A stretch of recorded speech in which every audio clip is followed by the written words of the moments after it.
Nick, glad you showed up because, I'll be honest, I thought we were going to be talking to you, and then the schedule changed. Do you officially have the weirdest UFC career in history? I mean, a co-main... They're after me. Right? They're out to get me. I mean, it's crazy, right? Like, last time we're like, co-main event, how the hell is he in the co-main event already? Now it's first fight on the card, I guess? They wanted to bring some ice to the prelims, so it's all good. When did you find out that you were the first? I mean, probably just the last day or so, like us? Yeah, last couple of days. I didn't think too much about it, but yeah, I think like 2 days ago, 3 days ago. So it's all good. I mean, but like coming into this week, I think we thought you were the co-main or on the main card. Were you thinking about like, hey, I'm back here again? Yeah, no, 100% I was, but it's all good. It's just a little roller coaster of emotions going through that, but it's all good. It happens.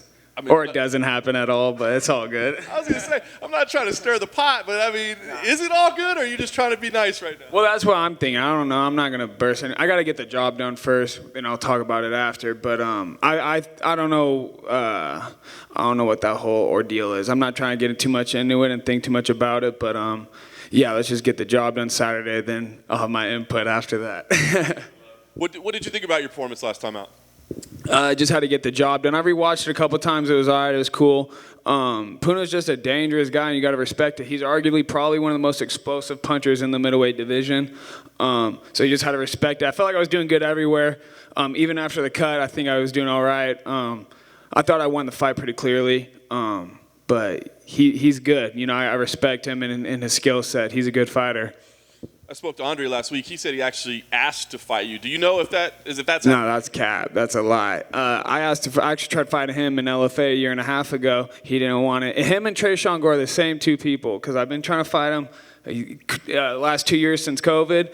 Neither of them wanted to fight because both of them had COVID during that same time frame. And then after my last fight, within 24 hours, I was like, let's keep this ball rolling. Like, let me fight this guy or that guy. And then Petrowski was like the only guy that didn't really have a fight in that time frame. So I was like, that made perfect sense for me. I've been wanting it for over a year. You know, I already had my eyes on him. So, yeah, I've been wanting it. He says he's the best wrestler in division. What do you make of that? Oh, we'll see. Everyone says something, and then Saturday rolls around, they got a different answer for it. So we'll see. But yeah, he's got a big old Philly mouth.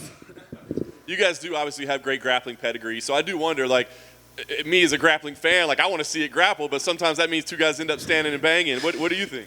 Yeah, I mean, his grappling pedigree compared to mine, I think we're on different planets. I'm placing out world championships, Pan American championships, national championships, winning them, and he hasn't even competed in them, can't even compete in them. You know, it's just different levels I think we reach in the grappling department, and I think it'll show Saturday just how different in worlds apart we are. But I'm excited. You know, I'm comfortable wherever the fight goes. You didn't have to come talk to us today, right? You didn't have to do the media obligation, but you were willing to do so. So why were you willing to come here? Because you guys are great people, and I like talking to you guys. Yeah, we appreciate that. So you're all right yourself. You're all right yourself. Last thing would be that, I guess, you know, anticipating this fight, what do you see? I mean, do you feel like this is going to be another, back and forth war? Do you think this is one you can dominate? I think it's a finish. I think it's a UFC fighter versus a regional fighter. He was trying to dog on the people I fought, and all of them have winning records, and then the two dudes he fought in the UFC aren't even here no more. And then before that, he was still losing or fighting people with negative records and losing to people with negative records. I'm like, how are you trying to diss me when I'm fighting the top prospects already? You know what I'm saying? It's just like, I think he's just kind of delusional, and I think it's going to show. And based on your career track record, the only natural next move would be to like headline a pay-per-view, right? That'd probably be like... Yeah, that's the only move. The best move. What's up, Nick? You said that you like to look at the comments from people. The fans have this idea that you're this boring fighter. What do you say to that? Oh, it's hilarious, dude. I troll people, too. I don't troll people, but sometimes I do if I'm bored. Like this week I was doing it because you got nothing to do all week, so I'm just like talking back, whatever. I don't really care, man. I mean, like I got 11 takedowns last fight, so it's like, I mean, I can see how for some people it might be boring, but I think it was just a strategical performance in that sense. In my opinion, I broke the record because I only had 3 rounds to do, and I think the other guy had 5. So in my opinion, I think that's a record breaker. But yeah, I don't really think too much into it. I read them because I think it's funny because I don't take it seriously. You know what I'm saying? Like I just have fun. I enjoy it. This shit's tight, you know. But yeah, people just hate for no reason. But it's funny, you know. It's funny.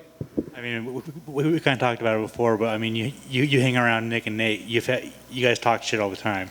Oh yeah, dude. You'll hear I don't even want to go there, but it's all good. Yeah, you'll hear some people go back and forth with each other. You gotta have thick skin, you know. It's just how it is. Yeah, we go back and forth with each other. And speaking of, there's this viral clip of you and Nate and TMZ about Hamzat. I mean, no, I'm down to fight Hamzat. I'm for real about that. I think they just caught me. Nate was still talking, and I was just looking at him, and for some reason the camera pointed at me. So I was like, what the fuck? But it happens, I guess. Yeah, I'm down to fight that fool, though. I don't know why everyone's tripping so hard. I mean, he's a good fighter. Everyone in the UFC is good, though. So, yeah, I'm down. I'm with it. Thank you. Thank you.